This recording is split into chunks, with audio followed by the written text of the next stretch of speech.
46 verse 4. Ilagay po natin. Hindi ko po nailagay. Okay, sorry po.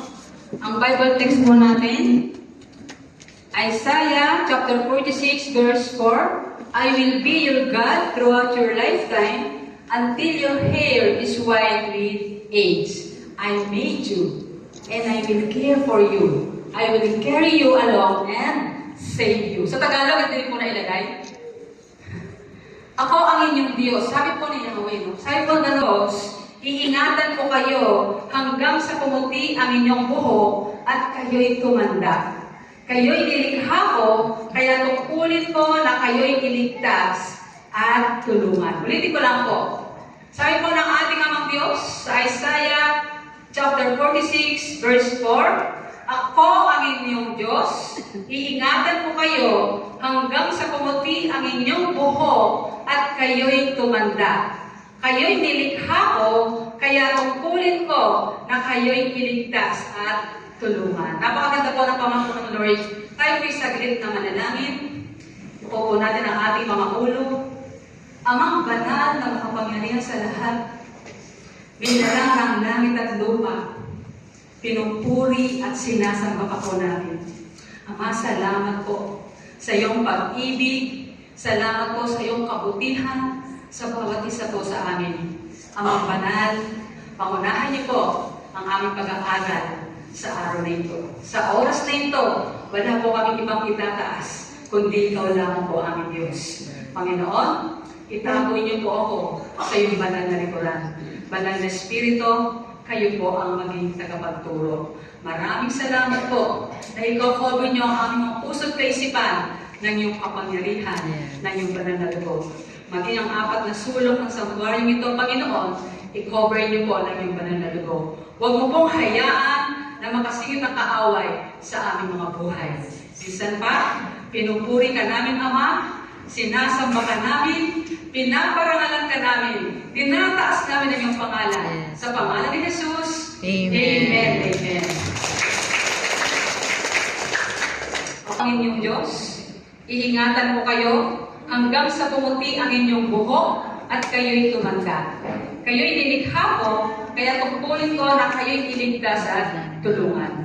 Napagandang mga shows us. It shows, number 1, God's character. Number 2, the scope of God's care. Number 3, God's actions. Isa-isahin po natin. Number 1, God's character. Ano po yung sabihin niya? Ang katangian ng ating Diyos. Ang ating pong Diyos ay hindi nagbabago. Tapat siya sa lahat.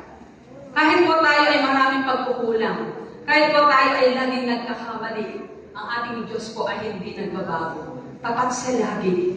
Ang pangako po ng Lord ay kanyang gagawin. At kaya natin panghawakan kasi gagawin po ng Lord ang kanyang pangako. Hindi po kagaya ng tao. Minsan po, ang pangako ng tao ay napapako. Pero ang ating Diyos, kahit kailan, ang pangako po niya ay hindi mapapako. Ang pag-ibig ng Diyos at pag-aalaga niya sa kanyang mga anak, mula noon hanggang ngayon, ay pantay-pantay. Pantay-pantay po ang pag-ibig ng Diyos at hindi po siya nagtatangi. Amen? Amen. Psalms 103 verse 8. The Lord is compassionate and merciful, slow to get angry, and filled with unfailing love. Ganda, no? The Lord is compassionate and merciful, slow to get angry, and filled with unfailing love. Ganyan po ang ating Diyos. The Lord is compassionate. Ano po ang meaning ng compassionate? Mahabagin. Ibig sabihin po ng compassionate, mahabagin. Mahabagin po ang Diyos. Nangangahulugang may malay na habag at awa sa mga tao. Hindi po manhid ang Diyos sa mga anak niya, lalo na po may pinagdadaanan sa buhay. Mga magulang at kapatid, hindi po manhid ang ating Panginoon. The Lord is gracious. Mapagpihaya po ang ating Diyos sa pamamagitan ng mga blessings, mga pagpapala, at higit sa lahat sa kaligtasan at kapatawaran ng ating mga kasalanan. Tandaan po natin, dahil lamang po sa biyaya ng Diyos, kaya tayo nagkaroon ng kapatawaran at kaligtasan. Amen? Amen. Amen. The Lord is slow to anger. Ano pong ibig sabihin ng slow to anger? Mabagal magalit. Mabagal magalit. Ang Diyos hindi po agad-agad nagagalit sa ating mga pagkakamali o pagsuway. Kay buti ng Lord. Nagbibigay po siya ng sapat na pagkakataon para tayo po ay magbago at magsisi. Amen? Amen. Ang kapangyarihan ng Diyos ay nagpapakita ng kanyang matinding pagtsatsaga. Nagtsatsaga po ang ating Panginoon. At hangarin makita tayong bumalik sa Kanya pag tayo po ay napapalayo sa Diyos. Yun po ang gusto ng Lord. Di ba naituro ko na po sa inyo yung alibughang anak? Di ba? Kahit na ang anak niya umalis, ang bunsong anak, kinuha niya ang mana niya at ginamit niya sa mga bisyo. Nung sabi wala nang makain, naisip ng bunsong anak, babalik ako sa aking ama. Sa tahanan ng aking ama, hindi nahihirapan, hindi na nagugutom ang mga alipin. Sasabihin ko sa aking ama, nagkasala ako. Hindi na ako karapat dapat ituring na anak. Kaya bumalik siya, di po ba? At anong ginawa ng ama? Sinalubong po niya nang makita niya. Niyakap niya. Hindi niya sinumbatan. Hindi niya pinagalitan. Wala po siyang masamang sinabi. Ano ginawa niya? Niyakap niya. Di po ba? Binigyan niya ng singsing. Binihisan ng magandang kasuotan at sandalyas. Natatandaan niyo po ba? Amen. Amen. So napakaganda po, ang Lord po natin ay tunay na mabuti. Mabagal po siyang magalit. Hindi siya agad-agad nagagalit. Mga minamahal, ang katangian po ng Diyos ay may tunay na pag-ibig na hindi nagbabago. May tunay na pag-ibig na hindi nagbabago. Matibay. At mayroong walang hanggang pagmamahal at hindi lumalamig o naglalaho ang pag-ibig ng Lord sa kanyang mga anak. Hindi po naglalaho. Hindi lumalamig. Hindi po kagaya ng tao. Pag may nakita siyang negative, lumalamig ang pag-ibig. Meron po bang ganyan? Dapat po na po sa mga may asawa po dito, hindi po lumalamig ang pag-ibig natin sa ating mga kabiyak. Amen? Parang manghina. Dapat po hindi lumalamig ang pagmamahal ng mag-asawa. Wala yata eh. Amen. Amen. Malakas na palakpak po sa ating buhay ng Diyos. Ngayon na lamang ang kanyang pag-ibig sa atin. Magiging masaya po tayo sa paglilingkod. Tama po ba? Amen. At wala pong makakapigil sa atin na sumunod sa kanyang kalooban. Amen? Amen. Salamat po.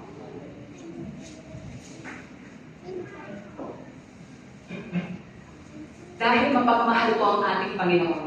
Wala pong makakapigil sa atin na magpunta sa church, lalo na pag Sunday. Tama po ba? Amen. Wala pong makakapigil sa atin na awitan siya, purihin siya, pasalamatan siya, sapagkat siya po'y sobrang nagmamahal sa ating lahat. Amen? Amen. Malakas na palakpak po para sa ating buhay sa Diyos. Next, number 2. The scope of God's love. Ano po ibig sabihin nun? Ang lawak ng pag-aalaga ng Diyos. Mula po sa ating pagsilang hanggang sa pagtanda natin, ang pag-aalaga at pagbantay sa atin ng Lord ay nariyan po. Isipin po natin yan. Kaya hindi po tayo dapat matakot. Hindi po tayo dapat mag-alala.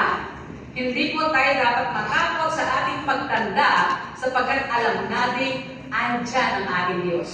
Amen. Ang hina. Amen. Amen. Malapakan po natin ang Lord.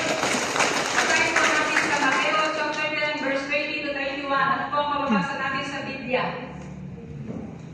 At kayo maging ang buhok ninyo ay bilang ng lahat. 21. Kaya huwag kayong matakot. Higit kayong mahalaga kaysa maraming maya. Tingnan niyo po ano po? Bilang ng Diyos, ito ganito mabibilang ba natin? Baka abutin tayo ng siyam-siyam ano po? Di natin kayang bilangin lahat yan. Bilang mananampalataya po, talagang kailangan po. Tayo pong lahat, alam natin kung gaano tayo kamahal ng ating Panginoon. Nakikita po ng Lord ang lahat-lahat sa atin. Sabi nga po sa Bible, maging ang ating buhok ay bilang niya. Sabi nga minsan ni Ate Ira, Mami, pati ba kilay bilang niya? Oo, kung buhok bilang niya, syempre pati ba mga kilay natin. Huwag po natin isipin na pag may pinagdadaanan tayo, ay nakakalimutan tayo ng Lord. Huwag po natin isipin, huwag mo pong iisipin mga magulang at kapatid, na kapag namumblema ka, ay nakakalimutan ka ng Lord. Ang katotohanan ko, nakatunghay ko lagi ang mata ng Diyos sa kanyang mga anak. Yun po ang katotohanan. Nakatunghay ang mata ng Diyos sa ating pong lahat. Bilang mananampalataya, kung alam natin inaalagaan at pinabantayan tayo ng Diyos, ano po ang dapat natin gawin? Bilang mga mananampalataya, kung alam natin inaalagaan at binabantayan tayo ng Diyos, ano po ang dapat natin gawin? Basahin po natin sa Bible. 1 Peter 5:7. Ano po ang dapat natin gawin? Ipagkatiwala ninyo sa Kanya ang inyong mga alalahanin sa buhay sapagkat siya ay nagmamalasakit sa inyo. Wow! Kung alam mo ngayon may nagmamalasakit sa iyo, kanino ka dapat magtiwala? Sa Diyos. Amen? Nakikita po ng Lord ang lahat-lahat sa atin. Pagkatiwala po natin sa Diyos ang lahat-lahat, siya lang po talaga ang tunay na nagmamalasakit sa atin. Naunawaan po ba natin? Amen. Amen, mga magulang at kapatid. Huwag po natin isipin na kapag may problema po tayo, kapag nahihirapan tayo sa buhay, kapag tayo nanghihina, puno ng mga alalahanin, puno ng problema, ay wala sa atin ang banal na Espiritu ng Diyos. Huwag po natin isipin yun na iniwan tayo ng Lord. Ang sabi nga po ng awitin, si Gary Valenciano, ang title, natutulog ba ang Diyos? Di ba may kanta gano'n? Natutulog ba ang Diyos? Sa tuwing na problema ka, natutulog ba ang Diyos? Hindi. Bakit tinayaan ng Lord na problema ako? Natutulog ba ang Diyos? Ang katotohanan po mga magulang at kapatid, ang Lord po, hindi niya tayo iniiwan.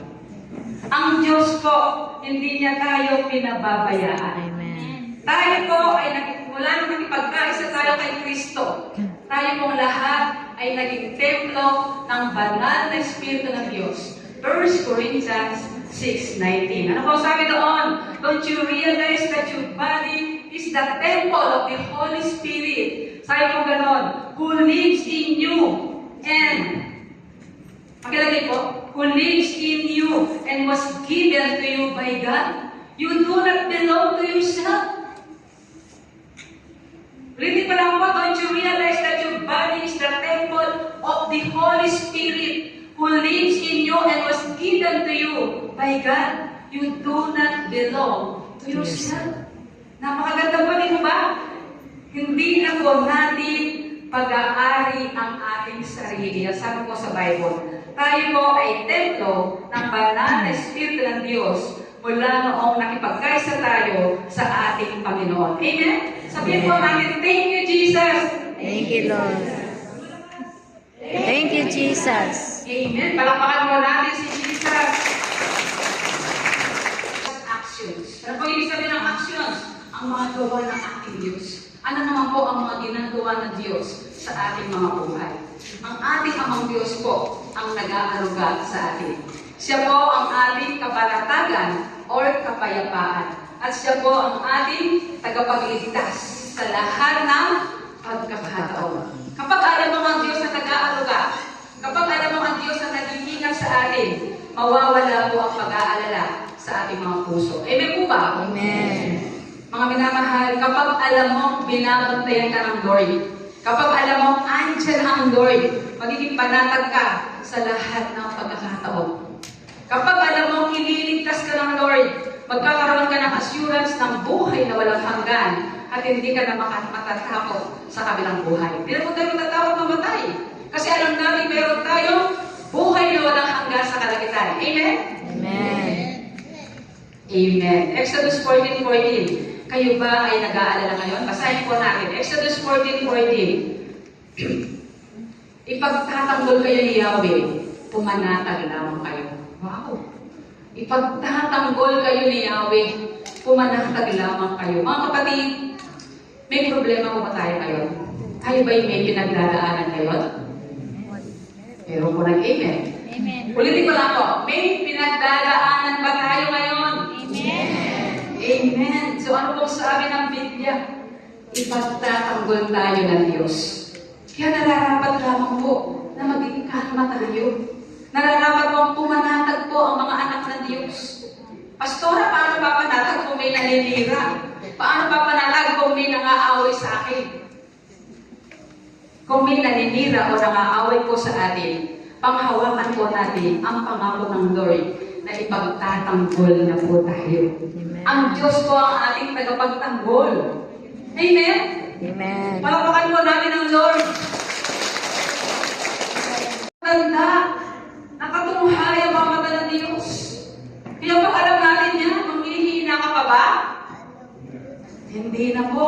Pag alam mo, may Diyos na nag-iingat sa iyo, may Diyos na nagtatanggol sa iyo, magiging malakas ka. Magkakaroon ka ng pag-asa. Amen? Conclusion, living in the promise, no? Tayo pinasa conclusion na meron na po tayong kapayapaan at katiyakan na mananatili sa ating puso dahil alam natin ang mapagmahal na Diyos ang nag-iingat sa atin. Siya po ang nagmamahal sa ating lahat. Mula pa sa umpisa at katapusan, siya po ang ating pag-asa. Kanya po ang ating amang Diyos. Para po makilala niyo siya ng sobra-sobra. Talaga pong magbasa kayo ng Bible. Kausapin niyo ang Diyos sa pamamagitan ng pananalangin. At basahin niyo po ang Biblia. At mag-aral po tayo sa discipleship training. Meron po tayong discipleship training every Saturday po. At ang Diyos po, nais niya na magkaroon po ng malalim na relasyon sa ating lahat. Magkaroon ng intimate connection sa bawat isa po sa atin. Amen? Amen. Mahal na mahal po tayo ng Lord. Tandaan po natin yan. Ang plano niya po sa atin, magandang kinabukasan na punong-puno mo ng pag-asa. Amen? Sabi po sa 2 Corinthians 1:20. Ano po mababasa natin dito? Napakaganda po ang pangako ng Lord. Sapagkat kay Kristo, ang lahat ng pangako ng Diyos ay palaging oo. Ulitin ko lang po. Sapagkat kay Kristo, ang lahat ng pangako ng Diyos ay palaging oo. Pag nangako ang Lord, yes, anak. Oo, anak, kailangan mo ba yan? Oo. Gusto mo ng kaligtasan ng buong pamilya? Oo, sabi ng Lord. Magpagamit ka, anak. Namumblema ka ba? Oo, magtatanggol kita.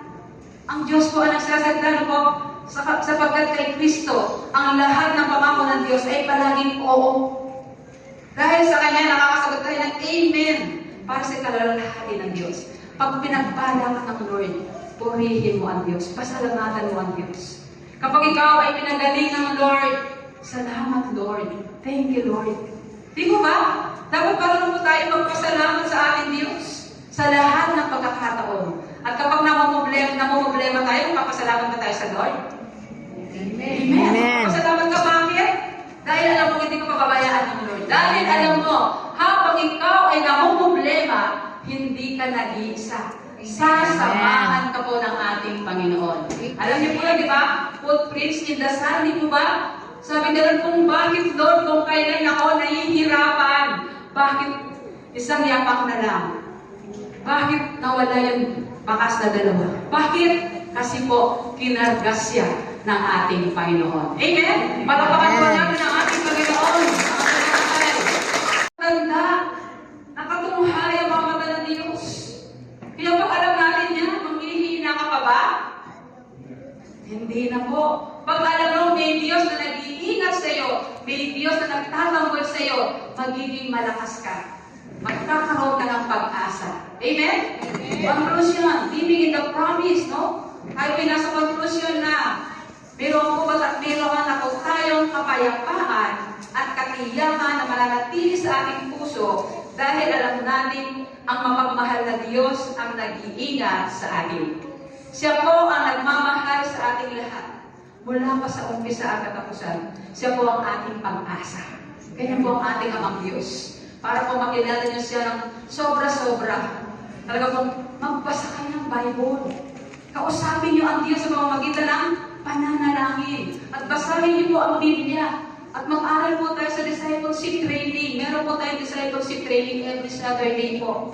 At ang Diyos po, nais niya na magkaroon po ng malalim na relasyon sa ating lahat. Magkaroon ng intimate connection sa bawat isa po sa atin. Amen? Amen. Mahal na mahal po tayo ng Lord. Tandaan po natin yan, ang plano niya po sa atin, magandang kinabukasan na punong-puno mo ng pag-asa. Amen?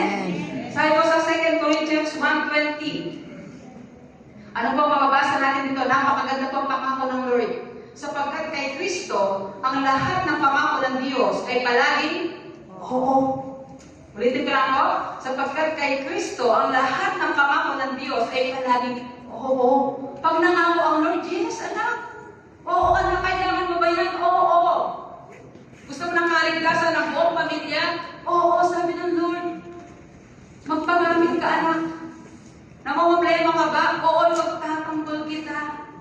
Ang Diyos po ang nagsasalita po, sapagkat kay Kristo, ang lahat ng pangako ng Diyos ay palaging oo. Dahil sa Kanya, nakakasagot tayo ng Amen para sa kalalahati ng Diyos. Pag pinagpala ka ng Lord, purihin mo ang Diyos, pasalamatan mo ang Diyos. Kapag ikaw ay pinagaling ng Lord, salamat Lord. Thank you Lord. Di mo ba? Dapat parang po tayo magpasalamat sa ating Diyos sa lahat ng pagkakataon. At kapag namumblema tayo, magpapasalamat ba tayo sa Lord? Amen. Amen. Magpapasalamat ka, bakit? Dahil alam mo, hindi ko pababayaan ng Lord. Dahil alam mo, habang ikaw ay namumblema, hindi ka nag-iisa. Sasamahan ka po ng ating Panginoon. Alam niyo po na, di ba? Footprints in the sand, di po ba? Sabi nila kung bakit, Lord, kung kailan ako nahihirapan, bakit isang yapak na lang? Bakit nawala yung bakas na dalawa? Bakit? Kasi po, kinargas siya ng ating Panginoon. Amen? Palapakan po natin ang ating Panginoon. Ang